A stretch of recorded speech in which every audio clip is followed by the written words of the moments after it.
Hearthstone Global Games is an epic country versus country tournament where teams of 4 card slingers each clash for national pride. But in the end, the UK always wins. Wait, everybody knows it's Germany always wins. Aren't you Polish? Is winning all that matters? It's all about fun and getting along with your teammates. That's easy when their skills are legendary. Or in this case, you have an ace player who will never let you down. So we're gonna see the same old archetypes then? No, every team needs to bring all 9 classes. So we're gonna see Hunter? I wonder. So let's recap. It's 4 regions, 48 countries, but Only one winner.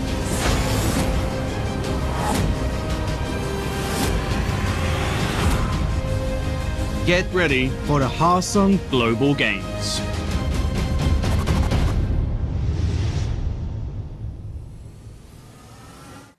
Hello, good afternoon, and welcome back to week 8 of the Hearthstone Global Games. It's day 2. I'm Falcone, joined again by Mr. Neil Bond. Lorinda, are you excited for today's games? Looking forward to today's games, especially the ones involving Group C, between 2 matches today and 1 match tomorrow. Most of Group C will be resolved, and it's a group that needs resolving. So yeah, I'm looking forward to those in particular. And I'm looking forward to hearing from you how the numbers work out. You give me that look every time, but you're very, very good at the maths. Well, we'll see. Group C in particular is a bit messy, so we'll find out as it goes on. You're adequate at the maths. With that in mind, just to point out that Norway have qualified. There is no combination of events that means they cannot qualify unless I've missed something. I don't think I have. Congratulations to Norway. I know that it's one of these things that the teams themselves are talking about. One of the teams yesterday, one of the players said to me that we can't see a possibility where we don't qualify. It's great news. So yeah, some teams are getting good news, others are getting bad news. Let's just remind ourselves of the format of the Hearthstone Global Games. Stage 1 is, as we're now 8 weeks in, you've probably got a pretty good idea of this, it's 8 groups, 6 teams, a 10-week round robin. As I say, we're 8 weeks in. The groups are sort of reaching their climax now. We're starting to know which ones are through and which ones aren't. Yeah, then stage 2, where we find out which teams go through. There's going to be there's going to be 6 groups of 4 go through, 3 from each group of this, and then we're going to have 24. We're going to eliminate that down to 16 for stage 3. Top 4 will go through to the land finals, as you can see there. And as Sottle always says every week, there can be only one winner. He does say that every week. I don't think he has much choice in the matter either, as it's pre-recorded. But oh, right. Yeah, they're not actually doing that live each week. You didn't know that? I don't know. Having to explain to you how video works, not entirely surprised by that. Group A, though, as we just recap, none of these games coming up today, I think. In fact, no, we haven't had any Group A this week at all. No Group A at all this week, so... No exciting changes there. Group B, though. United States still 4-0. Netherlands versus United Kingdom. Probably the game I'm looking forward to the most coming up at the end of today. Yeah, that's going to be a big one for not only the United Kingdom and Netherlands, but also for Romania. They're going to need the Netherlands to win that if they're going to still have a good chance of going through. Yeah, Thailand also going to want the Netherlands to win that one, I believe, because they want to stay up ahead of the United Kingdom. Again, complicated group. Peru, though, pretty much out of the running there. Group C, Russia, one of the big boys up later today. I believe you and Dan are going to be bringing us Russia versus Argentina. Yeah, all 6 of these in action over the next 2 days. Russia versus Argentina, obviously the big one, but Spain and Austria, both those teams still in with a chance.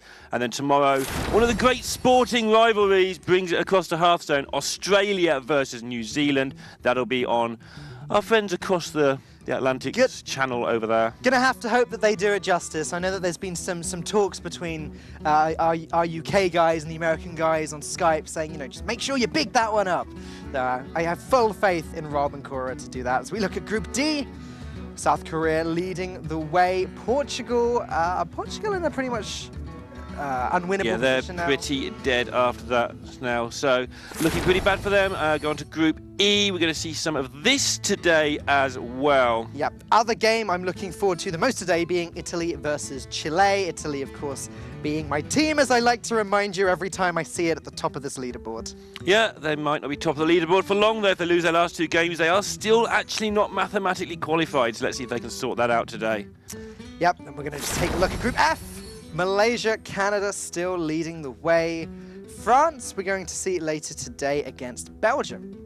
Yeah, France and Belgium, another rivalry match. That's going to be fascinating to see what comes there. And Denmark are the team that are going to be watching that very, very closely. They could really do with Belgium losing that one. So if you're from Denmark, you need to watch that, as well as if you're from France and Belgium with that massive rivalry. Kazakhstan, though, Neyman, not looking too hot. Neyman. Neyman indeed. Turkey, Poland in the middle of this group here today. We had Turkey versus Poland yesterday. Has it finished yet?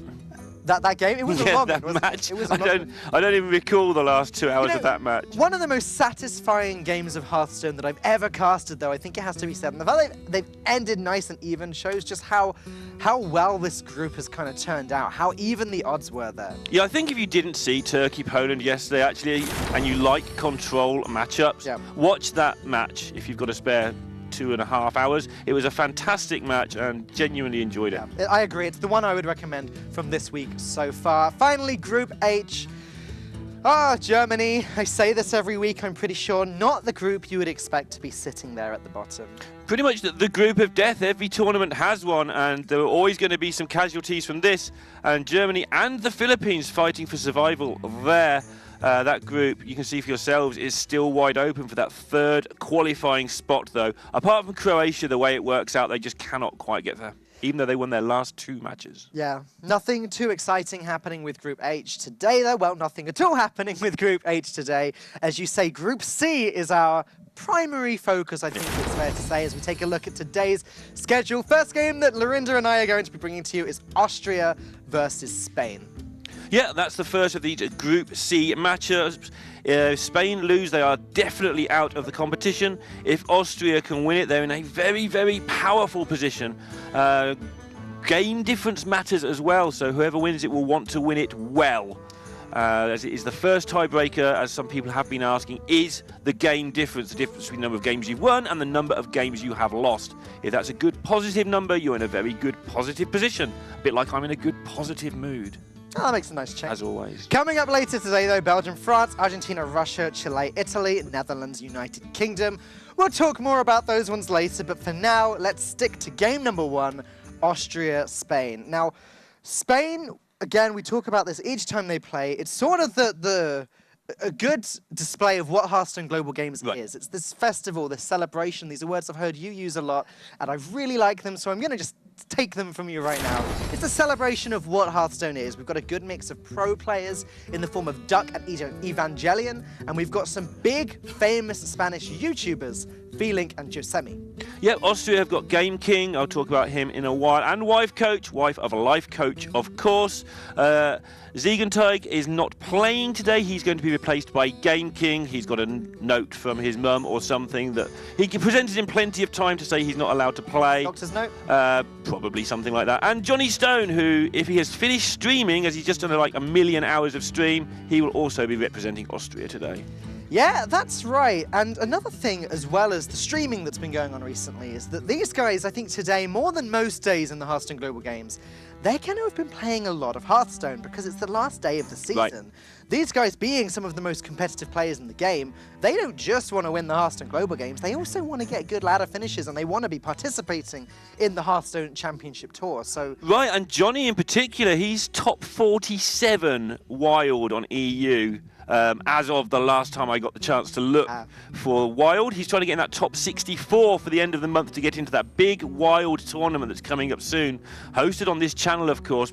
I saw that he got 29. I didn't see that he had then dropped since. He may have got 29 since, but he's in that top 64. He's hanging on in there, and he's been also streaming no end of standard as well. So let's see what sort of state Johnny's in when we get him on the stream. So just consider for a second how much these players have been juggling over the last few days. I was talking to Game King, and he said he's had a nap, but apart from, like, before that nap, he played Hearthstone for a solid 24 hours because he wants a good standard finish. He wants to be prepared for the Hearthstone Global Games. I said to him, have you struggled to juggle then? Have you struggled to juggle both things? He said, no, I haven't struggled. I've just played a lot. Yeah, Game King, one of the very, very few players, and I'll get this number for you at some point, who has played in all 5 HCT preliminary/playoff events, which means he's consistently racking up around 20 HCT points every single 3-month season, which is absolutely ridiculous to keep doing that. We'll come back to Game King shortly, but first up it's going to be Wife Coach versus Evangelion. Now, speaking about Evangelion once again, he's sort of the most well-known pro player in Team Spain. I think it's safe to say he won DreamHack Valencia a little while back. He does his thing, and he's a big part of leading Team Spain, I think he believes. Yeah, he is not technically the anchor, of course. That would be Duck, who got the most points during the qualification period. But Spain went wild when Evangelion won that event, and so... They're playing wild? Not yet. Not until next month. Nice. And so he's trying to lead from the front as well, but Duck, another very competent player. And as we mentioned, like Feelink and Josemi, more stream-orientated. Yeah, I mean, they're incredibly famous in Spain. I don't have the exact numbers for Feelink, but Josemi has 230,000 subscribers on YouTube. You could be one of them. Just go ahead to join his YouTube channel. Obviously, these people are watching his videos for a reason. Yeah, when I did my research, which is about 8 weeks ago for Feelink, I think he had 70,000 back then. YouTubers get alarming numbers of followers at a very fast rate. I'm sure he must be approaching 6 figures by now. We've got the choices in, and Wife Coach has chosen not to play Warlock. Funny that. And Evangelion has chosen to go with the Shaman, which we're seeing more and more of at the moment. Though no Warlocks listed as the Ace deck, or for the Ace match in this series. Just to remind you, if you're new to the Hearthstone Global Games, or if you just need reminding, this format can look a little bit complicated. The Hearthstone Global Games format is a best out of 5. Each player plays once, but then if we get to the 5th game, an Ace player will play a second time on each team. It's blind pick. They've predetermined what classes they're going to have as their 2 each, and they've predetermined the order that they're playing, and then when it comes to it, when they find out what their opponent's 2 decks are, they choose which of their 2 decks to play. That was very wordy. Very wordy, but it's right. You could have done with a fidget spinner then, couldn't you? Don't even go there. So, yeah, they get to choose, basically. It's a lot of mini best of ones with 2 decks each, basically. That's all you need to know. Lots of best of ones. And so lots of outwitting, lots of thinking, lots of mind games, and seeing what you think your opponent is going to do, which is why when your opponent has Warlock in their lineup, and Warlock has universally been trashed over the last few weeks by these players, usually you can expect them not to play the Warlock. Although just every now and again we saw Romania turn up and go, hey, we're going to play Warlock because we know you're not going to play into it. It just entertains me a little bit because every week we watch that intro video and Lothar says, so we're going to see Hunter then? It's like, yep, we're going to see all 9 classes. Well, yeah, we are seeing some Hunter, not so much the Warlock. We've seen a bit of Warlock. We have. We saw it twice one week, so... We did? It's definitely a viable... I keep saying this, when the stars align, people aren't just not bringing a Warlock deck. They're bringing a Warlock deck that can target 1 or 2 other decks, and when the stars align, they can bring out their target, but they're probably very heavily teched out decks. Maybe pick a crab, stick it in your zoo or whatever. Stick dirty rats. Just in your hope zoo, you get apparently. that matchup. There have been dirty rats in zoos just to counter the quest rogue. Right. It's interesting stuff. You've got to remember, each team prepares all 9 classes each week. They actually end up playing less than half of them. When it comes to the game, though, every time. So there's a lot of preparation that goes into the Hearthstone Global Games. When I'm talking about how hard it's going to be to juggle Easy for you to say. Don't ask me to say it either. When it comes to preparing for the Hearthstone Global Games and also juggling the HCT, getting points, trying to get top 100 on the ladder, it really is a lot of work for these guys. Yeah, Austria have brought Priest 3 times out of 3, and they've lost with it every time. They've also brought Paladin all 3 times, they've won with it twice, and Warrior all 3 times, and they've won with that twice. So Austria have been very... A lot of these teams have been very, very spread out with the decks they've been bringing and the classes they've been bringing. Austria have kept it quite narrow, but it'll be interesting to see if they do end up playing that Priest. When I say brought, obviously they bring a pair, but if they can just choose not to keep playing one. Austria always, usually we see them come all together and play as a team. They're very much team-oriented. At Life Coach's house, because funnily enough, yes, Wife Coach's name may seem recognizable. She is the wife of Life Coach, and both, they're quite the power couple when it comes to Hearthstone. Life Coach was famous first, it's fair to say, but he taught Wife Coach and she learned very, very quickly with very good performances last year. Top player in her own right, as are most of this Austrian team, not necessarily the biggest of names. Like we've already touched, Johnny Stone has done a lot. He is playing for high standard points already. He's looking to get into that wild tournament. And again, check out his stream. He's streaming a lot at the moment. Here's a guy who's looking to build the stream, probably partly on the back of this event. Game King, we'll talk more and more about. But like I say, he's been to all 5 Hearthstone Championship Tour playoffs, which is very rare indeed. And the player who is not here today is not here today, so I won't talk about him. Now, I'm certain, I think Sottle called me out on this before, but I'm certain that Wife Coach has brought Pirate Warrior every single time she's played in the Hearthstone Global Games, because I remember each time saying, when I think Wife Coach, I think Pirate Warrior. And I remember Sottle saying to me, Wife Coach is a control player. She plays control decks. And then in that very same cast, she was playing Pirate Warrior. And I'm sure I've seen her play it over and over again in the Hearthstone Global Games. Yeah, I can have a look for you at some point, but she is definitely playing Pirate Warrior here. She definitely is. I don't think we're going to see Heroic Strike or anything else. Meanwhile, Evangelion with Halazil the Ascended, potentially a great counter to the Pirate Warrior deck. It's a question of whether or not the Shaman is going to live long enough to be able to play these cards and get this healing in. This game is just a question of stabilization for the Shaman. Yeah, looking like it's going to be very control indeed with that Halazil. A lot of Shaman though now. Shaman is pretty much the anti-aggro class of choice at the moment, along with Mage, but a lot of Mages now aren't playing the Discover Mage. They're playing whatever they want to play. Basically, changes every time. Just Mage. Mage. A little bit disappointed to see Wife Coach not playing with the rest of her team this time. Just a reminder, though, she will be communicating with her teammates via her choice of comms. You can see her talking there. Evangelion will be doing the same thing. This is a team format. It's a team effort. And each of the teams have kind of found their own way to synergize with one another and are improving that as the weeks go on. Really good looking start here for Wife Coach. Next turn, she's going to be able to coin out the captain if this doesn't get portaled, which it's going to. Yep, seems pretty certain. There could be an argument for Jade Claws here, but this just seems so clean. Going to want to pick up another Maelstrom Portal, I imagine, Evangelion. He's got Blood Mage Thanos in hand. But the thing is with this Warrior deck is there tend to be lots of minions that have 3 health and lots of minions that have 1 health. So Thanos plus Maelstrom Portal on its own isn't usually enough to clear a board. Shows how good Shaman is at this anti-aggro strategy, though. Wife Coach was going to coin out the captain.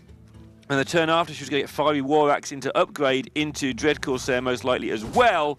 And that would have just about been the game over. As it is, though, now the captain's kind of lonely and there's not much going on. She's still going to have a really good turn 2, but it's just not going to be the devastating one she was expecting to have. Equip Fiery War Axe, upgrade it, hit face, seems good. Dropping Dread Corsair as well, yeah, that is what I would call a very good turn 2. Evangelion doesn't look too happy about that. He's going to have to find a way to, once again, stabilize Hot Spring Guardian. Not the worst pickup here. It's a taunt. Yeah, the question is, do you play it now? And I think the answer is you do not. But if you don't, do you want to burn your Hex? Possibly. The only better Hex target really is going to be Frothing Berserker. The captain's okay as well, but if you Hex this, captains and frogs don't get along very well, so he doesn't buff those at all. Yeah, there's not a good Corsair as well that he's going to be considering. It's a really tough turn already. He may just feel the need to just totem up. Devolve doesn't do that much because the Dread Corsair is actually a 4-mana 3/3. If he devolves it, it's probably going to end up with better stats than it has now. Yeah, I feel that you've got to use all your mana here, though. With all those 2-drops in your hand and the Overload coming up, wasting a mana just feels awkward. You don't want to waste any of the healing from the Hot Spring Guardian, though, which is why Evangelion just waited there to play that. And then next turn, I imagine we'll just see Jade Claws and one of the other 2-drops. Wife Coach just doing Pirate Warrior things, putting down South Sea Captain. Evangelion now going to have to consider once again Hot Spring Guardian. Maybe it's Jade Claw's hero power. I think you Hot Spring Guardian now because the Pirates stop playing minions without charge very soon, usually about turn 3 or 4. And I think that Evangelion will just want to Volcano sooner rather than later. So overloading now, even though it looks good in the short term, might just be a bit messy. We might find this Hot Spring Guardian come down, make sure you get the maximum healing out of it, and then see what Austria do. And you can either Jade Claws Thanos next turn, or you can just Volcano, or you've got the Devolve option as well. You've got so many choices. Speaking of Volcano, Neil, question for you. When is the best time to play that in this matchup? What are you hoping to hit for it? We see Frothing Berserker picked up there. It's not looking like the worst target. Yeah, just when you think your opponent's got the maximum board size, so likely next turn, because after this next turn, almost all the warrior minions get played will just be the things that are left in hand that have charge, and so the volcano doesn't really deal with them well enough, and you do miss a turn when you play your volcano, so you have to do it to clear a board that isn't going to get repopulated. One of the best things that the Warrior is able to do to mitigate the threat of any board clears is just play Arcanite Reapers and start swinging those into the face. Problem is for Evangelion here is that there's almost already an Arcanite Reaper on the board. If Wife Coach picks up so much as an upgrade here or a Blood Cell Cultist, then it's going to become an Arcanite Reaper. So Evangelion's going to want to clear everything right now if he can. Yeah, smirk comes across his face because there's the option to play the Blood Mage Thanos and the Lightning Storm, which would give a 50-50 of clearing the board, but he's not going to mess around. Wife Coach only has 2 cards in hand. They're not going to add up to 15 health anytime soon. Wipe out what you can and do it now. Problem for Evangelion is if he lost that 50-50 and the Frothing Berserker survived. He just smiled about it. He wasn't actually going to do it. Would have been a bit of a disaster. I guess Devolve could have been worth considering last time. Like Devolve into Lightning Storm was another option, but Lightning Storm's so much better after Halazil gets played. Right, that's a very, very good point. Would certainly increase the board. And now we just get Blood Mage Thanos into Lightning Storm on turn 6. But maybe we just have to Devolve in the short term. Yeah, this is turn 7, unfortunate. This is really unfortunate for Evangelion. He'd love to fit these cards in. He looks very unhappy with the situation. You're right, Devolve plus Lightning Storm may be an option. But, again, both of these cards are 4-mana cards. What are the chances that if he devolves this, one of these cards could end up with more health? Yeah, that's a good point. 3-mana 3/4s exist. A lot of them, actually. Yeah, a lot more than there used to be, that is for sure. You can also just Lightning Storm. Yep. And on average, you will kill one of these minions. 3/4 of the time, you will kill at least one of these minions. Let's find out. Evangelion gonna try his luck. Okay. He got the bigger one. Just about okay, but this captain is now going to buff the Corsair, and I think Evangelion is going to need to pick up more healing sooner rather than later, or he is going to be in a lot of trouble here. Yeah, he's also going to need to devolve away this board unless he wants to smack the Jade Claws into this 4/2 now. The amount of damage that he's got coming in. Yeah, I mean, it's lethal on board next turn, so he has to deal with it somehow. What can he devolve into? South Sea Captain could become a Doomsayer. That would be the dream. All right, thing from below, but it still costs 6. My goodness. So, gonna need to devolve. The whole advantage of that card just being removed before Evangelion's eyes as he draws the card and sees that it's still got 6 mana. He's going to need to devolve and roll a taunt, I feel, here. Yep. The devolve is 100%, I think. If he rolls a taunt, does he still need to devolve? Maybe he could get away with playing... I think you roll first and see what you get. Blood Mage Thanos instead of the... Alright, gonna go for devolve. Gonna get a Doomsayer, let's go! I guess, yeah, I guess if you do get some... Wait, what? I guess if you do get good things, you can play the Thanos, and that's why he's doing this in this order. But now he's facing down 7 damage. He's not actually dead on board, so I feel like you want to roll a Taunt Totem, though, because that gives you a cheap thing from below next turn as well. Upsetting there is that the health values on these cards haven't gone down. This is almost lethal. Now it is lethal as Wife Coach with her. She's very, very good at drawing the damage, it's got to be said. I mean, the deck is full to the brim of damage, and Wife Coach is going to take this 1-0 lead with a Warrior against the Shaman. Very impressive. Good spot for Austria. Very quick, much faster a game than Evangelion would have liked to see. Wife Coach, little smile there. Not quite as much of a celebration as it was after they beat Russia, but there's still a long way for them to go to win this series and to get through to the next phase of the Hearthstone Global Games. Yeah, basically got that really good-looking start. It was disrupted by the Maelstrom portal, just slowed it down a touch, but still the turn 2 where you put a 4-attack weapon into play and a 3-attack minion, just too much to deal with, and Spain failed to draw any of their healing. Well, they drew the 1 Hot Spring Guardian, but they failed to draw any more in a deck that's likely stacked full of it. So, not the right removal at the right times, didn't match up how they would like, and now they're going to have to take their chance with Rogue against Druid. Yeah, wasting no time at all. We're going to jump straight into this next game. We've seen a lot of rogue. I can't get my words out today, Neil. We've seen a lot of rogue versus druid recently over the last couple of days, and it does seem to be the fact that the aggro rogue the aggro druid beats the rogues, and the control druids don't have time to beat the quest rogues. Sure, I mean by control you mean Jade, I assume, Yeah, which is like anti-control. But yeah, Right. sure, the thing with Jade Druid against Rogue is it's definitely not a walkover. The Rogue is a big favourite, but the Jade Druid, if it gets enough ramp, can start generating massive, massive threats and hit you very, very quickly for a lot of damage. But in general, that needs a pretty good draw. Yeah. So what is this draw? You've played a lot of Jade Druid recently, right? So what are the key card that allows you to win this game? Well, you want Jade Blossom in the real world. You want Makes Jade sense. Blossom. You want to make sure you can maybe innovate into a Primordial on turn 6 or turn 5 even. If you get an early wild growth, you don't want to keep an innovate, but you want to draw it really quickly. Spew out Jade Spirits. Just start hitting your opponents for 2s and 3s. Get them down to maybe 12, something like that. And you can actually just win by going Feral, and then next turn, on the same turn, swipe. Just a lot of You've got 12 face damage in those 3 cards as well. Second you start defending, you're dead. It's funny you should mention the Primordial Drake, because I found when I was playing Dragon Priest against Quest Rogues that would be one of the cards that in the late game would really allow me to stabilize and get rid of some of the Quest Rogue had. It's funny how, because it deals 2 damage and it's got 4 attack, it often does get rid of 2 rogue minions. Yeah, Aya is absolutely huge as well in that matchup because she just hits for so much damage. You do need a whole bunch of Jades, you need enough ramp to play those Jades, and you also need to be bloody-minded and hit people in the face, assuming that is the matchup. Rogue has been a little tiny bit out of favour the last couple of days. It has been. Surprising, going back 3 or 4 weeks, Rogue was the first class to be played every single time. But yesterday we saw maybe 40% of teams playing Rogue. Spain have played it 3 times and they've lost all 3, by the way. Well, they are not going to be wanting to continue their tradition.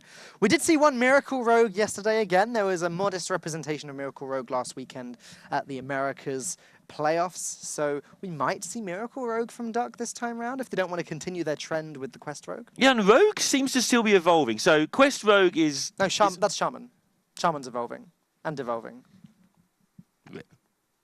So Sorry. Quest Rogue is...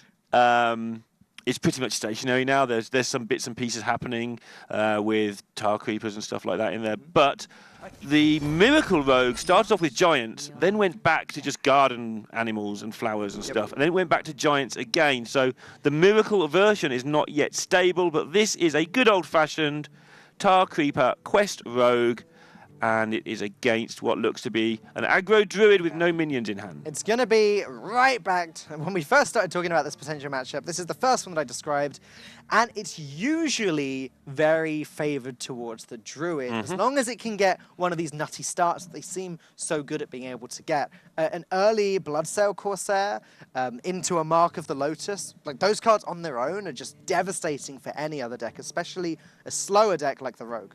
This is one of the 2 decks that Johnny Stone was streaming this morning as well. The other one being Silence Priest, which isn't in his lineup.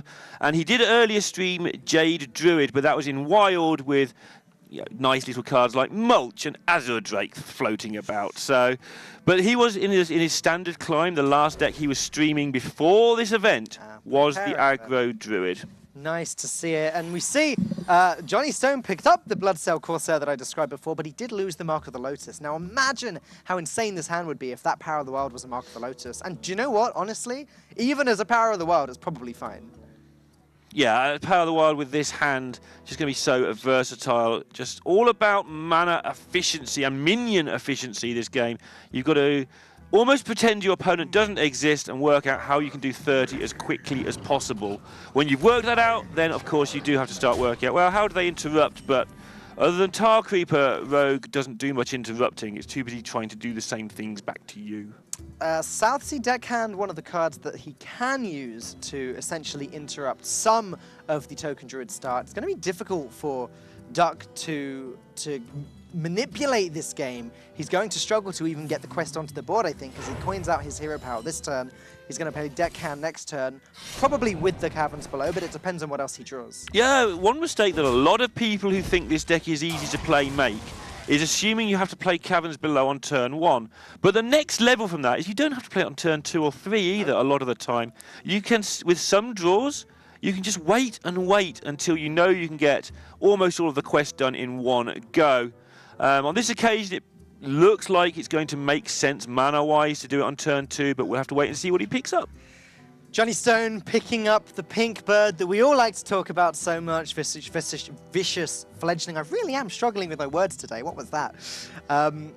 Without Innovate, it's not quite as powerful as it can be. Right, I mean, we've said this about Hunter a few times, that the fledgling in Hunter is actually just a poor card, according to all of the available online data, because it just doesn't really get the job done in time, which means it just gets blown up by, I don't know, a Wrath, if it's Druid, for instance. However, and you end up losing mana on it. However, the Rogue is probably going to struggle to deal with it. Again, harkening back to what we said earlier, if that Power of the Wild was Mark of the Lotus, that may have been played this turn, just to buff up the Bloodsail and the Firefly. Though, if these minions stick around, Power of the Wild's going to look strong too next turn. It looks like, regardless of what Duck does, Johnny Stone is going to have a lot of options coming up.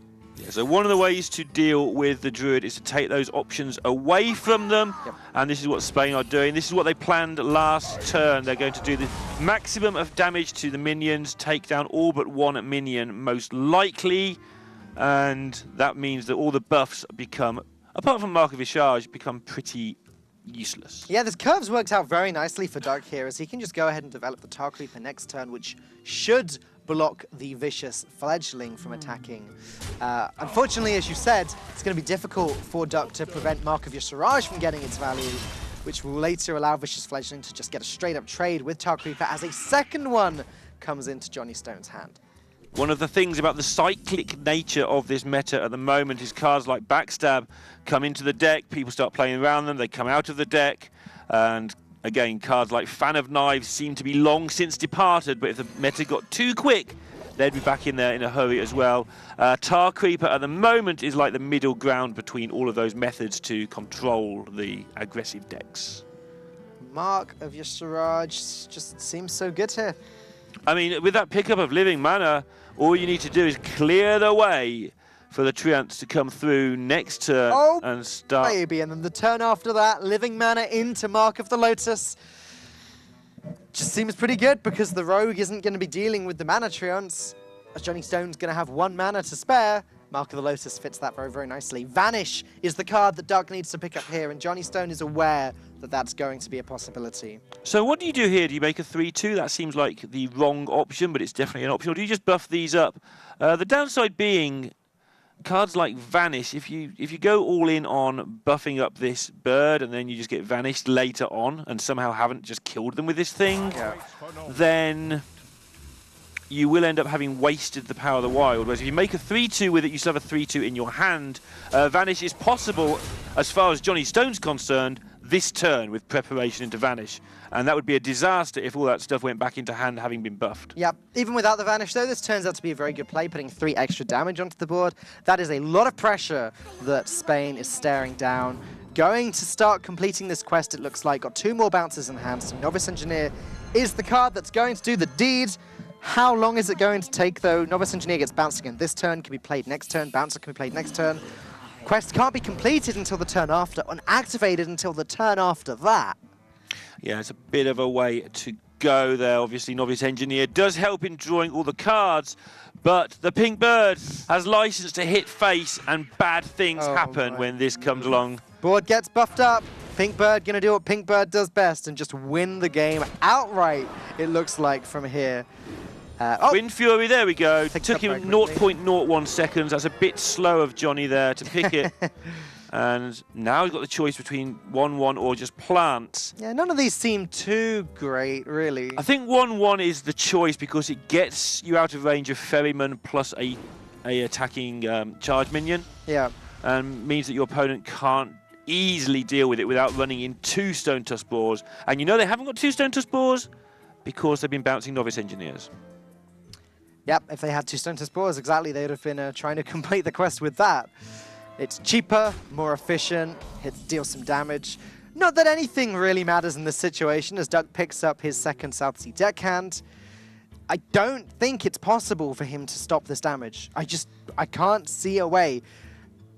If Vanish existed in his hand with the preparation, then maybe he could stall for another turn or two. Yeah, he needs to duck. Oh, there we go. There's preparation. A lot of stuff going to get in the way. He does need to duck. Mimic Pod just going to go through the motions of trying to find something useful. Oh, how frustrating. Preparation, then Vanish. They were the two draws there. Yeah, the other way around might have been interesting. Yeah. But even then, it was going to be Living Mana, then the second Vanish, I guess, so he couldn't have played the Living Mana. Yeah, it would have been exciting. Duck is no player to kind of laugh at. He plays for Giants Gaming. He's been around the scene for a long time. As you said earlier, he's the anchor for Team Spain, but that wasn't quite good enough this game to get past Austria as Johnny Stone picks up game number 2 of the series, putting Austria in a very good position. One more game, and that's it. That's the series. Yeah, and that would be fantastic for them, having beaten Germany as well, to start getting into this league. If they win this as well, they're going to be in a very powerful position to go through if they win their final match. And Game King is probably the guy they will want driving, and they've got him twice in a row now due to an absentee. And first of all, he's going to be playing Priest against the Druid. Going to be an interesting one to see what the Priest is. Priest, currently, we saw a lot of different Priests yesterday. Oh, we did. You and Dan, you two saw the Dragon Priest. I didn't see that. You two did. We saw a Miracle Priest. We saw Silence Priest. It could be anything. It's hard to predict. Druids on the other side. You prefer the Jade. I prefer the aggro. I feel as though the aggro is slightly more common if we're not in the weird Americas meta that we saw last weekend. Interesting. Yeah, again, I'll argue on that one with you quite extensively. But yeah, in the high legend ranks, there's a lot more aggro Druid at the moment on EU, at least. Game King has a pretty good stat to his name that TJ revealed on Twitter last week, which is his quickest route to legend, 116 games. Wow. Now, that might not sound good. That's not many games. That is not many games of Hearthstone. Try playing 116 games of Hearthstone, starting tomorrow, new season, and see what rank you are after that many games. You will not be legend. Do you know what? Actually, just add something to that. You can get to rank 16 first and then start, because Sure, yeah, he'd have started that. We'll let you have the rank 16 head start. So, yeah, you can do that, and then he played in the European. I'll be starting on the 12th. Okay, carry on. Wow. He played in the European Spring Playoffs. He went 3-3 in the Swiss, which is nothing to be ashamed of. Again, these are the best players in the world. There's a reason that they're there playing at playoffs. It's not easy to just kind of stumble your way in. Yeah, like I said earlier, he has played all 5 playoffs since they began. And each time that's required a huge number of HCT points. This guy can play a bit of Hearthstone. He's been around forever as well, even before like last year when HCT basically began. He was playing all kinds of bits and pieces. Just a name that's been around Hearthstone since Hearthstone began. And again, I like Game King. I'm going to point this out every possible opportunity. Former teammate of mine back on Fade to Karma, and I had a chat with him this morning, and he told me Austria are going to win this series. Oh, now you tell us. Yeah. Why did we cast the first 2 games? I don't know. Right, it's all done. Next game. Yeah. No, very, very confident there. And judging on how the series has gone so far, I guess we didn't really need him to tell us that. So, which of the Priest decks did you enjoy most yesterday? Apart from the Dragon, which we know Dan put a lot of work into learning Dragon Priest, bless him, and he hasn't cast it once since. And we're all feeling a bit sorry for him. Until now! Bring victory. I must protect the... No, it's Silence Priest. Never mind. Okay. Purify. Worth a try. Worth a try. And it's going to be against Jade Druid. This match is often just a complete squash in favour of the Priest. The Druid has a strategy which basically involves suiciding all of its minions into anything they can see and trying to stop the Priest being able to make a huge health minion.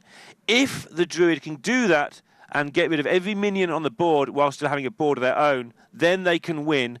And I do know that some people actually think with that strategy you can get to 50-50. Really? Well, my understanding of this matchup is that it's significantly favoured towards the Silence Priest. Right. They're just able to get to their win condition faster. It does heavily depend on which cards they pick up. Cleric into Powered Shield into Divine Spirit does look pretty good for Game King. That's not Game King, though. That's not Game King there. Hopefully we can actually get Game King up in just a moment. I just realised that That's not his face. I should know. Okay, so with that in mind, let's just work out what is going on. There's a chance to wild growth. There's also a chance to innovate Jade Blossom. I think that the Druid can afford to take 1 or 2 turns here. Innovating into Jade Blossom means the wild growth is likely to not get played during the course of the game whilst all the minion suicide is going on. Looking at Feelink, by the way. Can we have some Kappas for Feelink? Thank you. Yeah, well, there's a nice one on his wall there. Let's have them in the chat as well. We know that you guys like to spam it along with your squids. We discussed this yesterday a little bit too much. Innovate Jade Blossom seems like a pretty good start to me for Feelink. Yep, that's what he's going to go with. Does mean he's going to struggle to find time to play the wild growth, but other than that, he's going to get going, which is what you have to do as the Druid in this match. Interesting that Austria are playing Sun Fury Protector in this deck. Obviously, a lot of high health minions means that giving them taunt can be really helpful in some matchups, but not this one. Okay, Priest going to start buffing up the things. Game King there, drawing some cards. Faceless Shambler seems like a pretty good one to have. If he can just make this Cleric big, then why not? Cleric's not getting big anytime soon. Feeling was ready for this. Made sure that he got that very early ramp into play, gets the minions, and that's the first one down, but it's going to needs to be the first of many. Yeah, Humongous Razor Leaf into Faceless Shambler seems like another pretty good way of just putting big things on the board. Razor Leaf into Shambler is a nice 4-mana 4/8, and then later on a Purify Your Silence can come down, create another 4/8. Yeah, no need for Spain here to mess around with wild growth. They need to get things on the board to try and stop these 4/8s from doing their thing. Obviously, they have already seen one buff with the Powered Shield. There are many more to go, and challenging this with the Ooze makes a lot of sense, especially with Swipe in hand. They will be looking at the benefits of the wild growth, but I think they will count their outs, they'll count their top decks, but for the large part here, it is not likely there's enough 6-drops in their deck to make it worthwhile. Druid just looks like he's playing catch-up to me, honestly. Already at this early stage, the frustrating thing for him is that he doesn't have a Nourish, he doesn't have a Gadget Stand Auction, just no way of just generating more cards, and he's already just out of steam. He's okay for now, though. There's nothing really threatening going on, and he's going to be able to get his wild growth played now if he wants to. Remember, the Priest should struggle to deal with a Gadget Stand unless they draw a Silence, and at some point you just have to hope they don't have it. Taking down the 2/3, that'll be another minion into the graveyard, into the dustbin, and the more of those you can get rid of, the better. This There's is true. even a chance here that we see a swipe onto the 4/8 or even a face tank into the 4/8. Just to lower its health. Right, I don't think you face tank it, but that's the sort of lines you have to consider when you're playing this matchup, is how do I do the maximum damage to everything?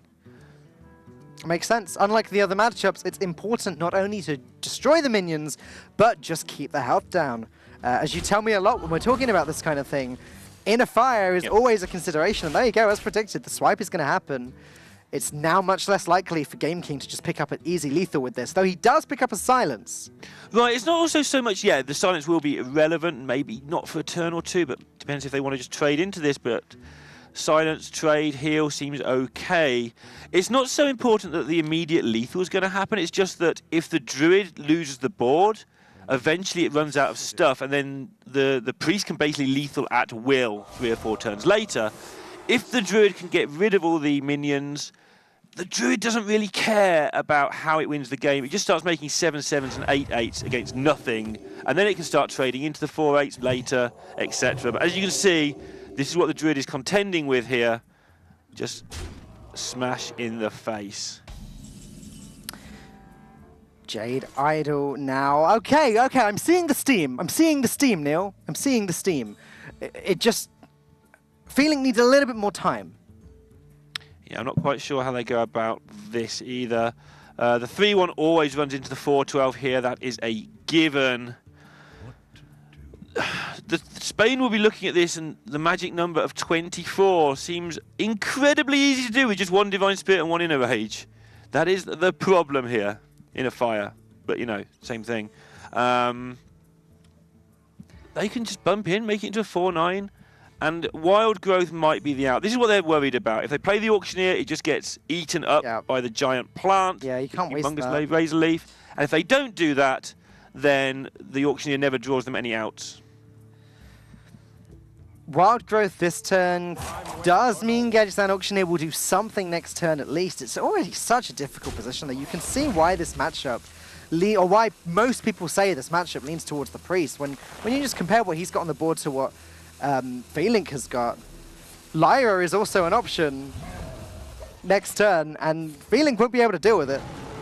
Feelink still valuing just being able to do damage to this Razor Leaf above everything else. Would love to have cycled that with the Auctioneer next turn. There just isn't the time. We can see there is a little bit of time, but Feelink playing correctly, just trying to make sure that this thing can't get out of control. Both players fully focused here as we take a look. Just to clarify from earlier, it's actually Feelink on the top of the screen and Game King on the bottom of the screen right now. Their cameras are flipped over, so if there we go. It looks like it's being fixed now.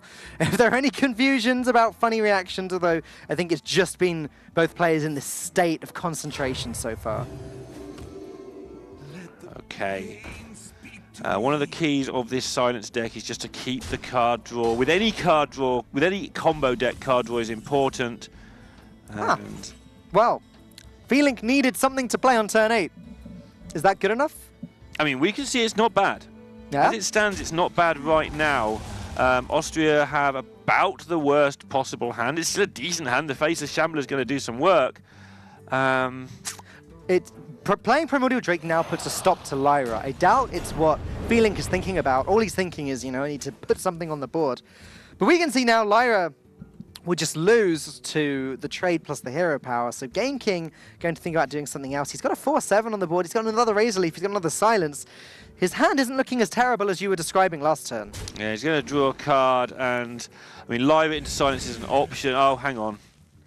I think now you can just wait one more turn. Probably play Watcher and Shambler together here. Okay. And then next turn you hope to draw anything that okay, this is fine as well. You just hope to draw anything else that can go with Lyra. You can drop the Radiant Elemental and you can knock yourself out with loads of cards. Game King and Feelink now in their rightful places. Nourish, finally the card that Feelink has been waiting for, going to pick up, hopefully for him, some more answers, some more Jade. Jade Idol, not a bad start. Feral Rage, not so bad either. That 4-9 Taunt is uncomfortably shaped though. I mean, this is just the problem for Druid. It's why they have to try and stop the problem before it happens at the start of the game, because when you reach this position, your Jade just can't keep up with the healing and the constant buffs from the Priest. Normally, if you're going to win as a Druid, you know it by now that you've got a good chance. At the moment, minions are just getting played much more quickly than you can deal with them.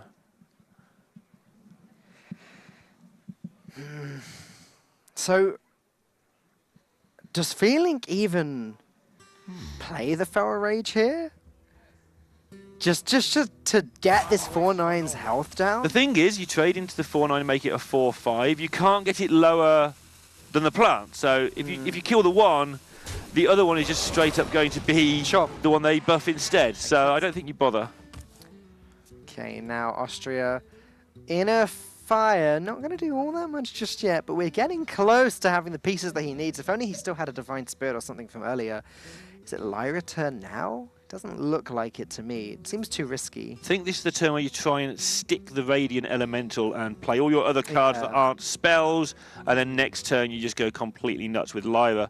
I mean, they don't even need the combo at this point. This is where the Priest is so underrated at times, is something that can happen here is you just win with 4-5s. Not even going to bother putting the Radiant Elemental down by the looks of things. Razor Leaf plus side. Oh, no, okay, you're not going to play the Ancient Watcher? He plays the one Ancient Watcher's kind of not doing that much. So he can just play the Silence next turn when it's time for the 4-8 to attack, and it's sort of like a surprise extra 4 damage, which I don't think Feelink is going to even attempt to deal with. He just can't at the moment. Swipe. I mean, this is just going to be lethal if these minions aren't dealt with. Swipe will help. The Taunt's good too.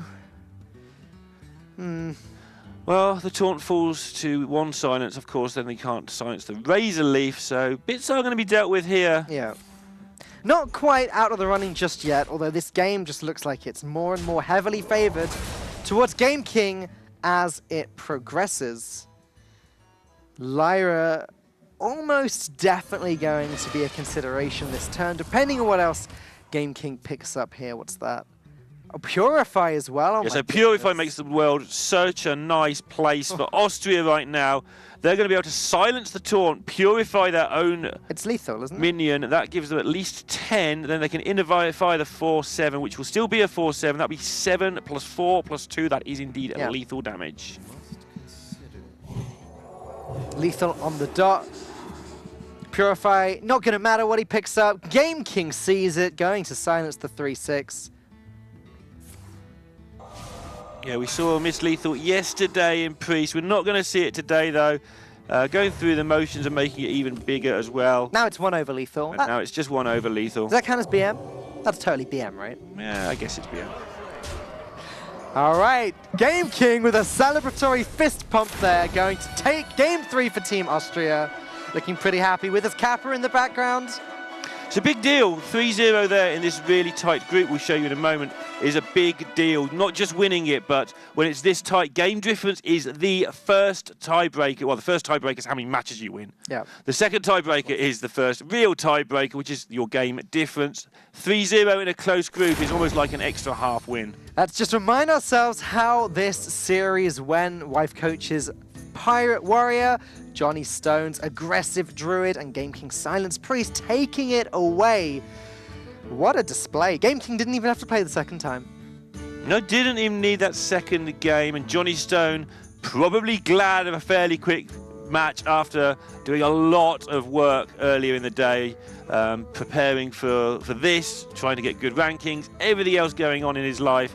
I think he'll be pleased for the very, very quick victory for reasons not just about the wins. No, I mean, it's good for pride as well. It's good for making sure you don't get fatigued. But as you say, the tiebreakers are important as we get to this vital stage in the competition. Austria now 2-2 in their group. The game record is going to matter. Even if they get their final win and go 3-2, it's possible that there's going to be a multiple-way tie there and that the game record will be relevant. Yeah. Right, well, we're going to go ahead and have a chat with Game King right now, see what he thinks of the win. Hey, Game King, can you hear me? Yes, I can hear you. Can you hear as well? I can hear you. Congratulations on that series. That was blisteringly fast. Talk me through Priest, because we were talking earlier about the fact that we've seen multiple different priests over the last few days. We've seen Miracle, we've seen Silence, we've seen Dragon. Is Silence Priest best Priest? Yeah, if you ask me, Silence Priest is the best Priest because it has good matchup against Shade Druid and other control decks. Like, the only weakness is against Rogue and Paladin because of Tarim and Vanish, basically. So you're one of the very few players to play all 5 HCT preliminaries. Are you going to make it 6 in summer? Yeah, I'm trying to get like top 100 finish at the moment. Bouncing between 100 and 200, it's hard, but it's doable, yeah. Good luck, man. Yeah, you were saying to me earlier on how you'd been playing for 24 hours solid at some point and trying to prepare for this and do that. Is that your game plan for the rest of the day now? You've had your little break, you've done some HGG. Is it just ladder all night now? Yeah. Like in the last 30 hours, I slept like 3 hours. Like, I'm laughing. On the last day of the season, you always have to do this and like get a good rank. Last day is the day that matters. Yeah, I'm laughing because Johnny Stone, I think, is in the same situation. He seems to have been streaming for like 100 hours tonight as well. So, yeah, good luck to you guys. You guys have clearly worked very hard. Congratulations. Go and enjoy your win, and good luck in your 5th and final game in Phase 1 later. Thank you. Just how hard-working these guys are. Just Yeah. 30 hours, he said. I mean, I love Hearthstone, right? I've done a good few 12-hour days of Hearthstone. I love the game, but 30 hours? Oh, my goodness. They play a lot of Hearthstone to get as good as they are. And fair play to them. And they've got another... depends if they're playing all the servers, but they might have another 24 hours ahead of them yet. Right, well, let's take one last look at Group... Well, not last look. We're going to be seeing Group C Right. a lot more later today and tomorrow. But as it stands at the moment, Austria is sitting at 4th place. They need to move up one more slot if they're going to qualify. Things are very tight between them and New Zealand. But you can see there, if they do win their next game against Australia on June the 6th, they will have such a great game record, they will be basically uncatchable and they will be safe. They've managed to put it into their own hands with that 3-0, and that is the position the best you can hope for is to put it into your own hands, especially in a close group. Spain, though, 1 win, 4 losses. I think that their journey through the Hearthstone Global Games is over now. Yeah, for sure. 1 and 4 is completely impossible over for doing it, and Spain are another team to just vanish for this year's Global Games. I'm sure they'll be back in the future, though. All right, well, that's it for Spain versus Austria, but don't go anywhere. Belgium is going to be playing France next in Week 8, Day 2 of the Hearthstone Global Games.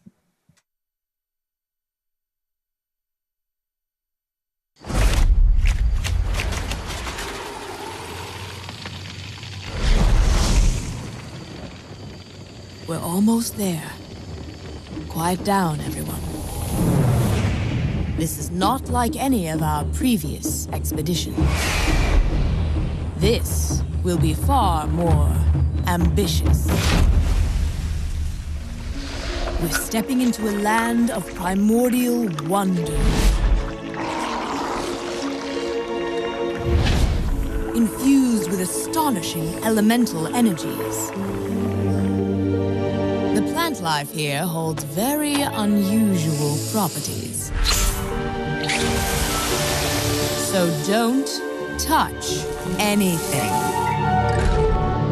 And while you may be excited to see the local fauna, you might want to make sure they don't see you. Because their powers of adaptation are devastating.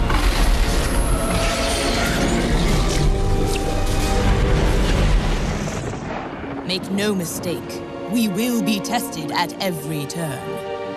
But if we stay on our guard, we might just survive. Now then, are you ready? Then let's journey into Ongoro Crater.